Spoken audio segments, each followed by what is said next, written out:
at least PushorKick is ready. Hyperborea will be the other ones to have to ready up, as well as the Spanish stream is also ready. And Hyperborea as well. So we are queuing into the match. 7 more seconds until we get into the loading screen, and afterwards we will be able to see what both teams pick and maybe what changes are coming in for us, because yeah, both teams will definitely adapt to the threats of their enemies. And I think PushorKick, they have the better advantage to utilize it, because they lost. They can just completely throw up their strat and go for exact counter strat. And Hyperborea, all they can do is change up their strat. But if it worked, why change it? We will see it in a few seconds. And here are the picks. Here we go. Picks for both teams. And I already see a 15 times Phalanx setup on the side of PushorKick. They are just saying, come on guys, Phalanx is strong at the moment, just pick it 15 times. Every single player has a full level Phalanx. At least I would expect they're full level. I didn't check it, but they have to be full level. Then twice, 3 times even Cocos, some flames, 3 times flames as well, heavy cavalry and Queen's Knights. Oh, a lot of Queen's Knights there as well. And then some movies, some companion calf, or the Ratans, Cocos, whatever. On the other side, Hyperborea, Troy not picking anything yet. Hopefully he will be able to pick. And yeah, here we go. Picks are going in. And I think it's bugged there with the tier 4 sheets exactly there, of course, with a full mastery. And Hyperborea, they are bringing 6 times, 7 times the Imperial Spear Guards, so a lot of tankiness, then 2 times flames, some companion calf, some heavy calf, and that's a lot of investment in cavalry there. Ruby and Queens just to fill up the rest of the infantry, but the cavalry investment is huge. And going up against 15 times Phalanx, I don't see that work at all. Because you can see here already, or you have been able to see here, PushorKick, they are going for the full anti-cav start, just in case the defense tries to sally. And then some gray units to push the ram, push the siege tower, and push everything else. So yeah, here we go. Serfs, Matellatory, and the pikes. On the way to the dedicated targets they have to push. With this ram already being low, I don't see the ram reach the gate, but the rest, siege towers, will be reaching the walls. One siege tower not even being pushed at all. We can see it here on the right side. That one is just ignored completely. Nobody wants to push it. Just stick with the front ones. A point will probably be dropped there before you have to fight for it. With this, I think it's okay to not push it, not commit anything there. And the ram being left there to be destroyed is, I think, also a good decision here. Just make sure it will be destroyed in 60 seconds and not stay there for longer, just to be destroyed a second before it reaches the gate, and then you have to push it again. But oh, they want to push it again. So we will see if they manage to bring it to the gate. If not, that was a bad decision. If they do, perfect for them. So that ram will be probably the main focus here for the start. Now T4 shields being brought there to support it, reach the gates. Never mind, just being moved away from it again. And I have no idea what the exact strat is for it here. The Rattan Marksman, I've seen them being brought here also from the defense. So we might see some Rattans shooting out of the gate in a few seconds. The top of the wall will be free to take for the attackers. I just maximize the minimap there for a second so we can see everything that's going on the whole map, even if some flanks are going on as anything. And oh, the gate is being closed. Good decision from PushorKick to just close the gate, make sure nobody can run out and kill the units, nothing can shoot out of the gate. And with this, good decision to keep pushing the ram and just let it go to the gate, open the gate, and with this give you another good entrance into the city, and most important, give you the only cavalry entrance into the city. And here we go, we have it, gate is opened, and PushorKick are starting the setup for the first push. Here we go, first unit of flames being brought to the wall, and I already see so much phalanx and Queen's Knights. That's ridiculous. And once again, as we always see it, one unit of Queen's Knights going for the flanks. This time, Cowin with, or Cowil N, whatever you call him, with the Queen's Knights for the flank. And I think that's such a common strat. You would expect everybody to know about it, but oftentimes teams forget about it. And then the Queens come in and they just wipe your flames or Shenji or whatever you have in the back. And that's annoying because you can't even stop them if you know it. You can maybe, you have to counter push them, but if you just set up close to your flames or whatever you want to save, they will just stab and with the damage immunity go through and still hit your and kill your specials. And I think that's the most devastating part about those Queen's Knights flanks. But not talking too much about the flanks now, as the push, the main push, not the flank, is coming in right now. And for the moment, it's a slow setup here. It's just a setup with the shields, with the flames totally in the back, safe at the wall, and just being ready for any aggression coming in from Hyperborea. But they don't deliver any kind of aggression. They are fine to wait. They are just sitting in the back. And here we go. Now the attackers have to make a move.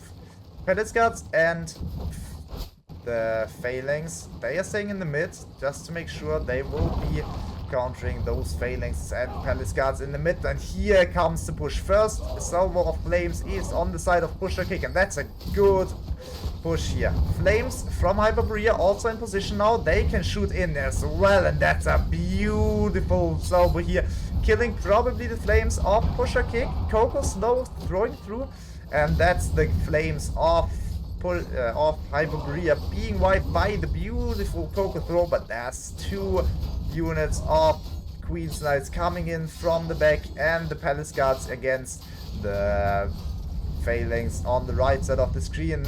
Range shooting down from the top. Rattan Marksman for PushorKick doing a great job. They're just dealing so much damage, and with this, the Rattans in the back, the flames in the mid push, and the flank protection, PushorKick manages to take this first fight for the supply point. That's a big one. You now have a supply point in the city. You don't have to force the cavalry into this gate and into maybe the waiting arms of some phalanx, but you can just pull them on the supply and be fine with it. But it seems like PushorKick didn't really secure this supply yet, because they weren't able to pick new units because of all the heroes jumping on it. But now you can see new units, they are arriving, and they have to watch out to not be wiped from those heavy cuffs in the back.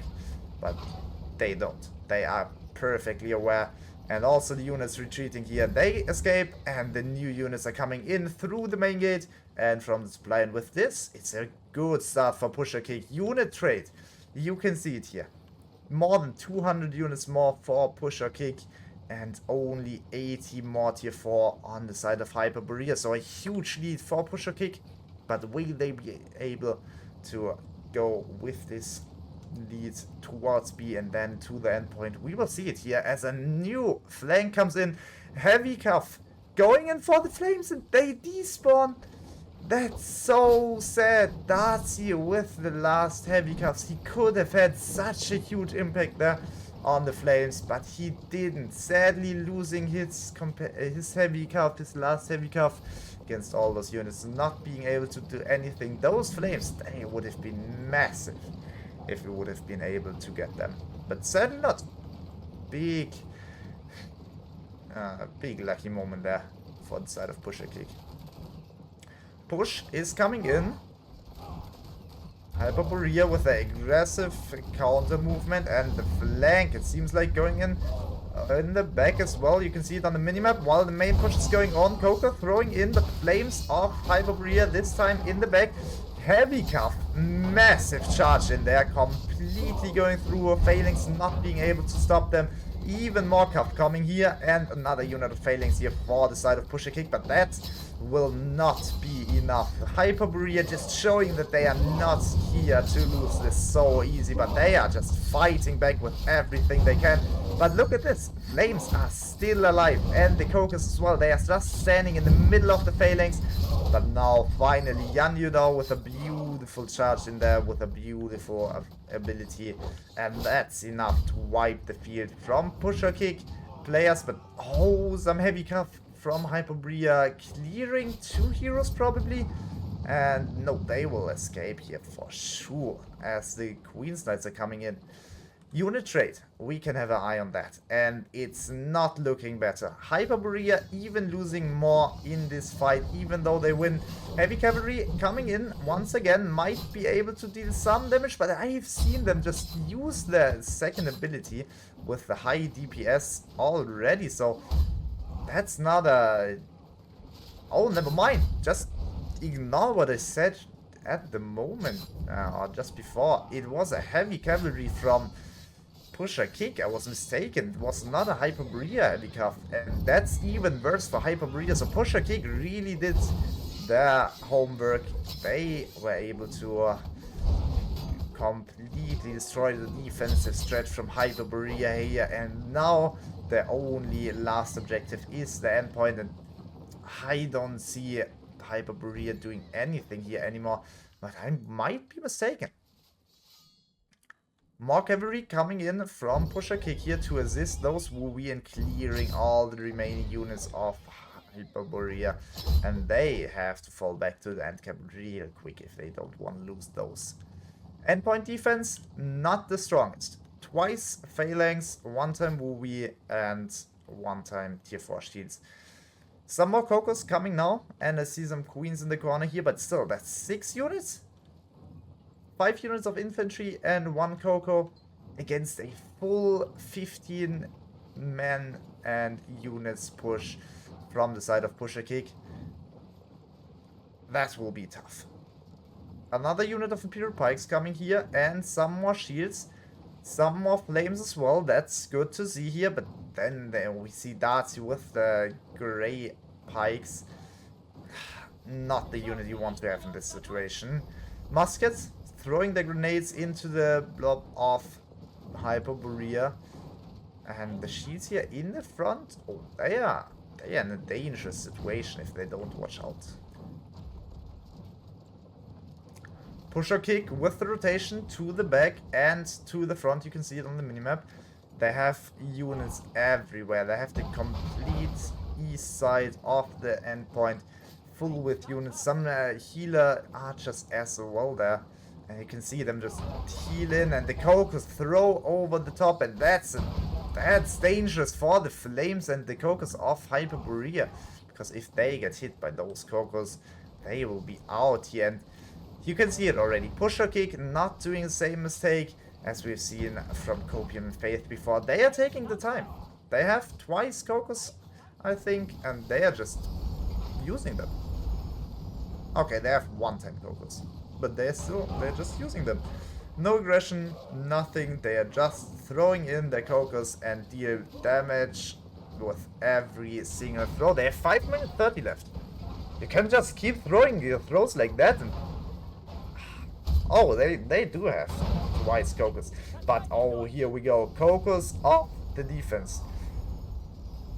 They don't want that to happen anymore, and that looks like a first push maybe. Flames also, or last flame also shooting in, and the healing archers from PushorKick also on cooldown. So that might be an option here to deal some damage. Maybe the flames. PushorKick definitely have to watch out for the flames as the push is coming in. Cocos, 4 units still alive. Throw comes in, And we will have to see where it's going. Companion Cuff completely being wiped. Cocos coming in from the back here from PushorKick. And the Companion Cuff from Hyperborea being wiped. Flames are being wiped. And the push from the main gate is coming in as well. So a lot going on here. And I don't see Hyperborea do anything against it. But the main gate push is being dealt with really good. But you can see what's coming in here on this side on the stairs. And I don't see the main gate push do the same as they did, the main gate defense do the same as they did with the main gate push, as the Companion Cuff just being wiped by the failings again. And with this point almost cleared, only some more heroes and units on it. One tier 4 shield also being killed. The Maul and the short sword won't be long for this world, as the chain dart, the chain dart will be massive here. He will just be jumping on this again and again on every single hero who's coming on the point. And with this, point is being captured. Only one short sword to stay there, and the heavy cuff just making sure nothing survives. But they weren't even needed. Everything was dead before they arrived. And that's a new unit of flames here, standing on the point, and really PushorKick did the homework. Nothing Hyperborea can do. 305 tier 5 and 160 tier 4 units left versus nothing on the side of Hyperborea. GG's, well played. PushorKick, massive push here. And here we go. PushorKick's MVP for this match is Ayan. And with 1.8k true kill score, that's a well-deserved MVP for him. Generally, in the second place here, also 1.1k, and then going down the list with 1.2k, 1k troop kill score, 1.5, 1.1, 1k. That's just so much troop kill scores here in the top. I mean, 1.4k, that are almost 2 full heroes of units. That's massive. And then going down the list, even more, we have Bearco with 10 hero kills, and 3 kills with 5 on the top here. Salvador with 5, and the most support points in the match go to Luis. And that's it for the side of PushorKick. Hyperborea on the other side, Berserker mode with the 100 unit kills and a 1.2k troop kill score, trying his best. And then the next one in the list, Tony here, also more than 1k troop kill score, but sadly that were the only 2s. And here we go, Darcy as well. Okay, 3 heroes with 1k troop kill score, but that's not enough if you want to win. And then going down the list here, 3 hero kills is the most for the side of Hyperborea from NCAT, and then the most damage taken and the most contribution points in the match go to Sofina with 3 million damage taken. That's impressive. And then going down the list, not much more to talk about here. Sadly, not the best performance from Hyperborea. Just, I think the stretch from PushorKick was just so strong against what Hyperborea did. And that might have been exactly what I've been talking about before. PushorKick just rewatching the match and going for the exact counter strat. Analyze, we can see here, first push was a good win for PushorKick, probably killing 50% more of the defense than they lost themselves, which is, in contrast played for a full push, massive.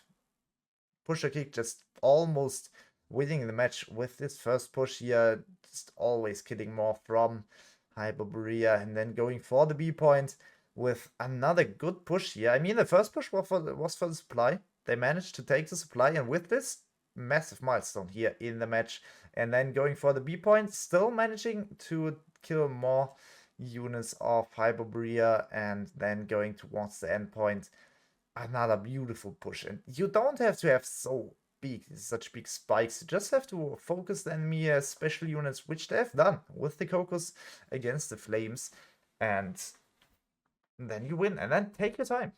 They have been taking their time before they pushed into the endpoint. They have weakened everything that was there from the side of Hyperborea with the Cocos, and that's enough. You win matches like that, and I think PushorKick, they just delivered as a perfect example of it.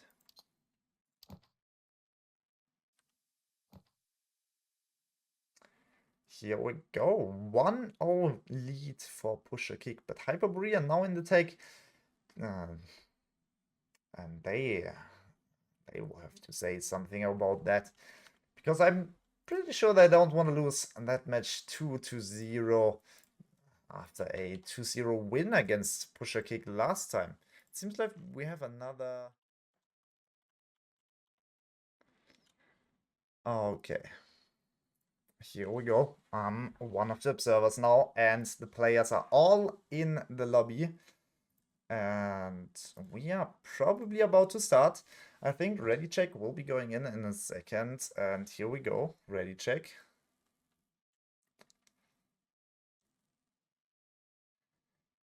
PushorKick, they are ready. Hyperborea probably as well. Casters, of course we are ready. And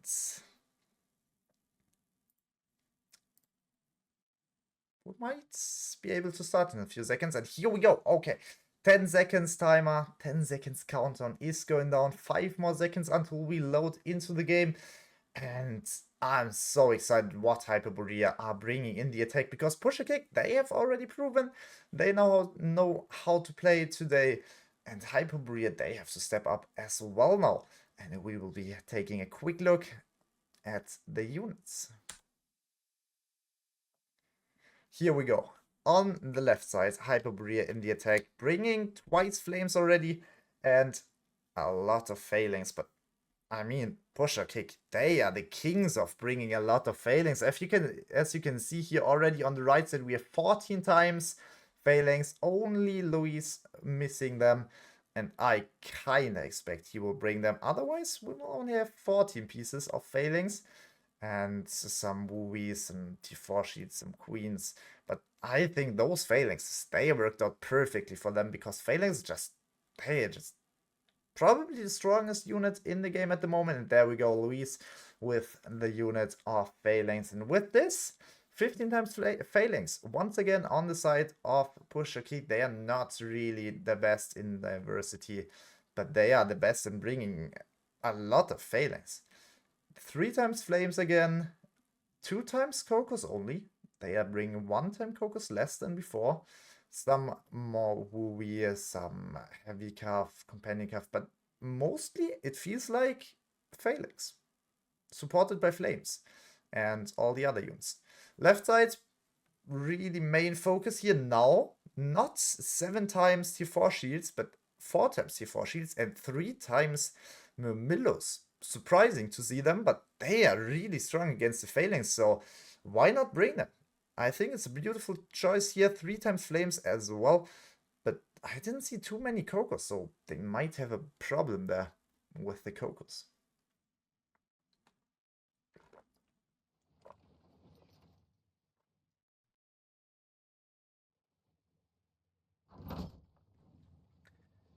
Here we go. We are starting in, and I already see 1 time Hussars. Rare to see. But yeah. Here we go. Tony with the Hussars. That's something to watch out, because Hussars, even though not being played too much these days, still one of the strongest units if you don't see them coming. If the Hussars are going into your back and you don't have anything there, they will just go straight through and kill everything.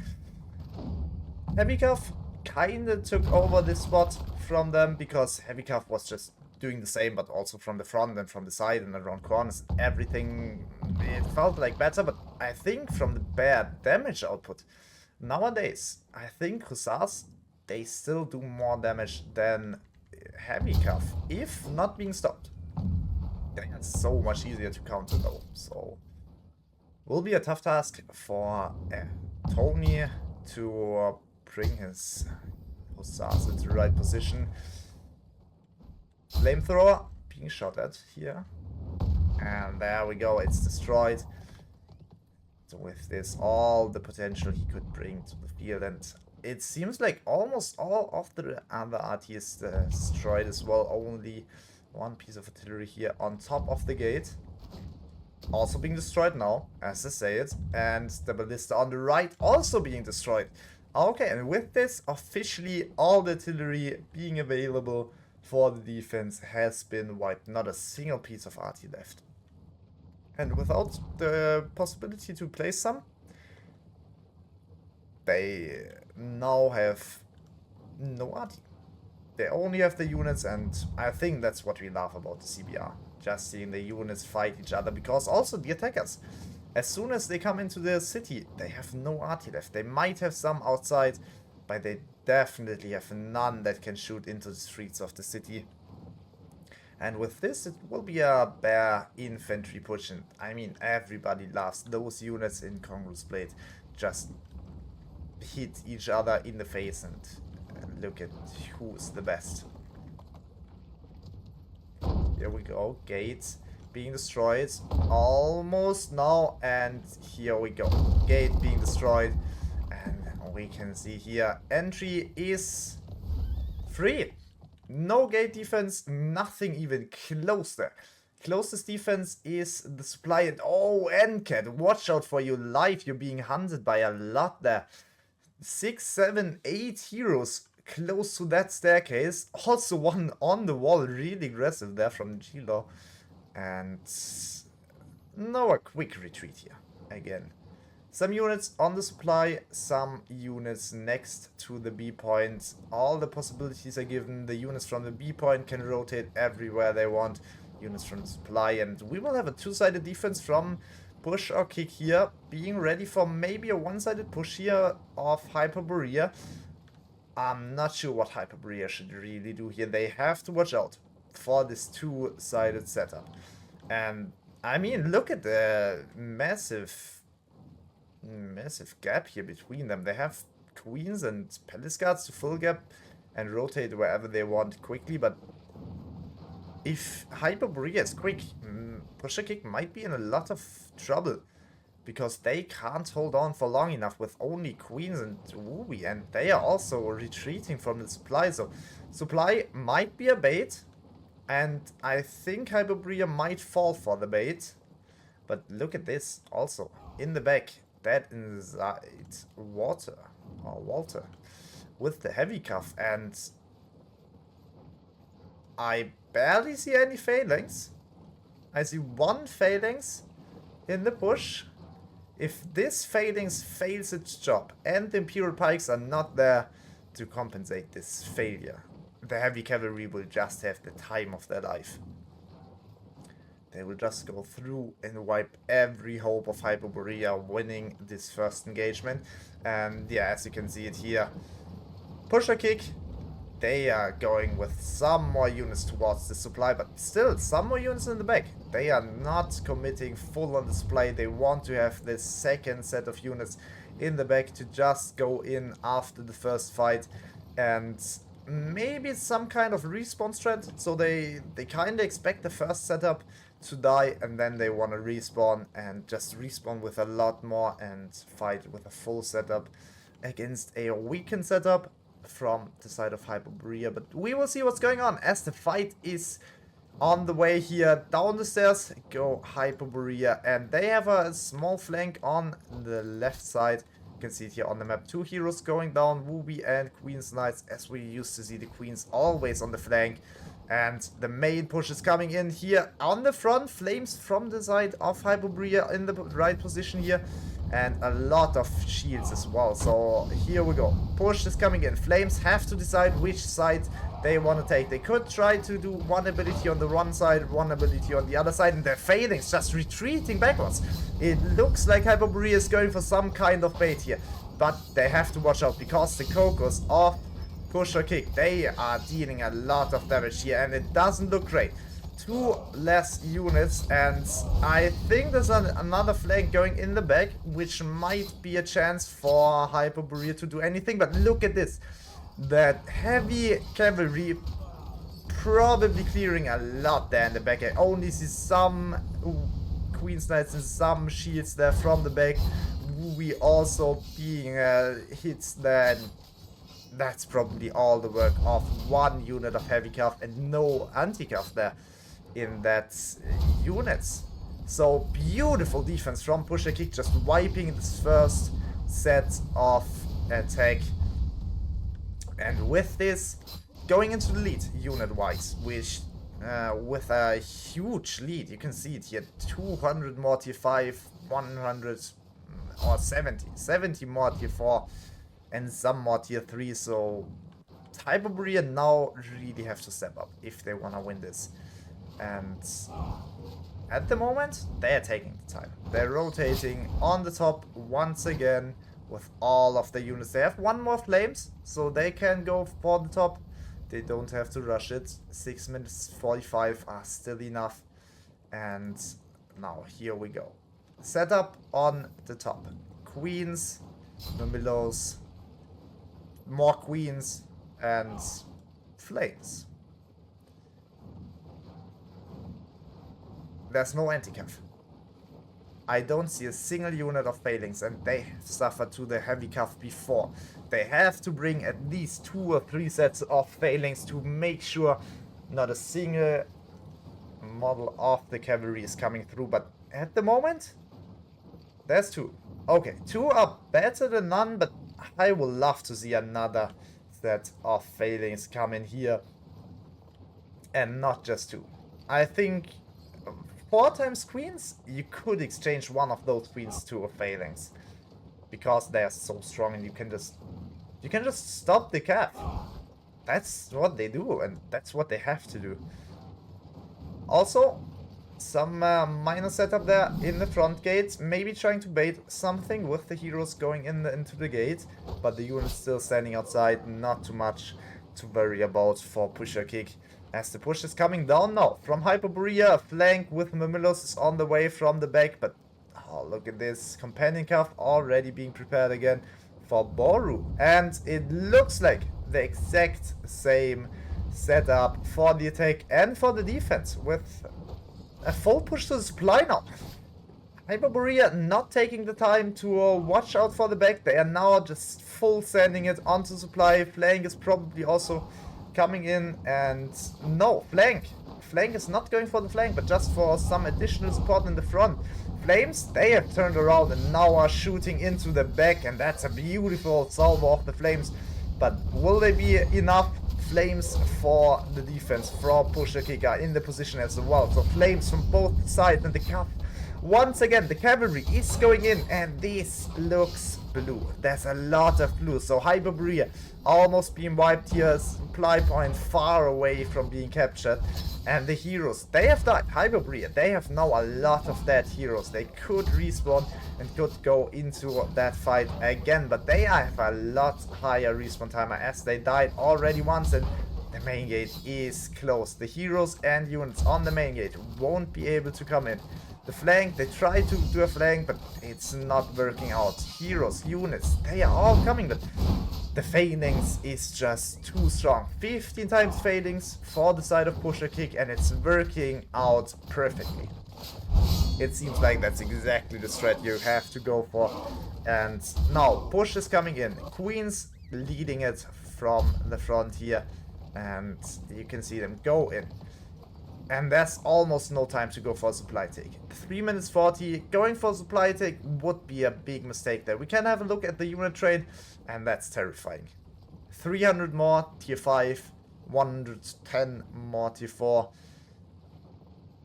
And that's bad. That's really bad, to say at least. One hero from Hyperborea here, really far ahead, now being hunted by Chaindart, but the Chaindart has to watch out. Oh, but the flames are in big danger here. Chaindart is going in, but oh, escaping with the escape. And now back, here we go. We have one fight there with the flames and everything in it, and the hussars are charging in, and the hussars are coming through. And look at this beautiful hussar charge. That is exactly what I've mentioned before. If the hussars make it through, they are probably the most terrifying cav in the game. But they can be stopped easily, but they haven't been stopped here. And they have wiped out one side of the push, but the other side is coming in. PushorKick saying no to a free B point cap just because of some hussars. They have more to come here, and look at this, it's just pikes everywhere. We have 4 times, 5 times, 4 times, I think 4 times phalanx here.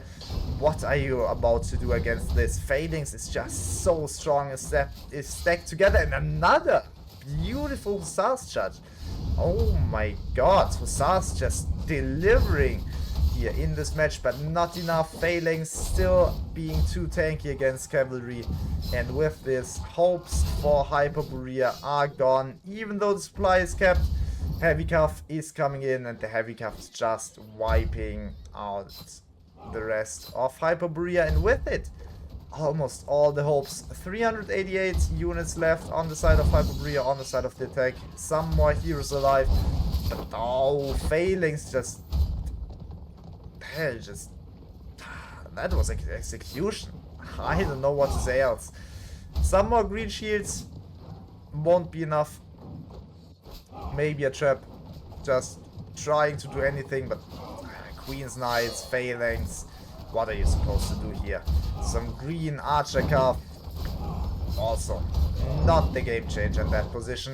One beautiful trap going in, but the Heavy Cuff just having the time to go out here, having nothing to worry about, and now the rest is coming out as well, and that's just a sea of blue coming outside the gates and wiping everything that's left from Hyperborea, and that's a dominating victory for PushorKick after losing 2-0 last week, just stepping up and winning 2-0 this week.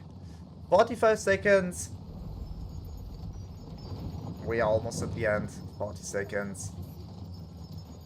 Some more heroes and units respawning, some green pikes, but if you know the green pikes, they work perfectly against maybe one unit, maybe some heroes, but in a 1 against 15, they not. They just don't work. Blessed Kiwi here on the top, being hunted by some units, but they can't reach him. Even the Phalanx, oh my god, look at this. How long is the Phalanx's pikes? They're just sticking through the top of the siege tower. Here we go. This is a PushorKick victory. Good job from them. GG's. And look at this. Left side. Hyperborea. Tony, the Hussars player, with the MVP. Good job to him playing such an old school cavalry and then delivering with it. Beautiful charges. Sadly not enough. Still 1.1k troop kill score and some assist points, some contribution points. Nice job, Tony. Nice job. Second, 900 troop kill score. Blessed Kiwi with 1k. That's you with another 970. And then from that, huge jump to 670. And then going down the list, not really more there. And then looking at the hero kills, we have Blessed Kiwi with 3, and that's the most of his whole team, which is also not the best. NCAT with the most damage taken, with 3.5 million damage taken. Impressive there, but also not enough. And then going down the list, nothing more to talk about. Going to the other side, PushorKick. We have Sin-Q Zafa with the MVP, 5 hero kills, 274 unit kills. That's not a bandit raid, man. That's... how do you do that? He's just playing this competitive match like it's a bandit raid. And yeah, then going down the list, we have most support points for Walter with his beautiful heavy cuff with the flank clear. And then going down the list, most hero kills for the side of the defense, Berko with 10, and then Punk with 6 right after him.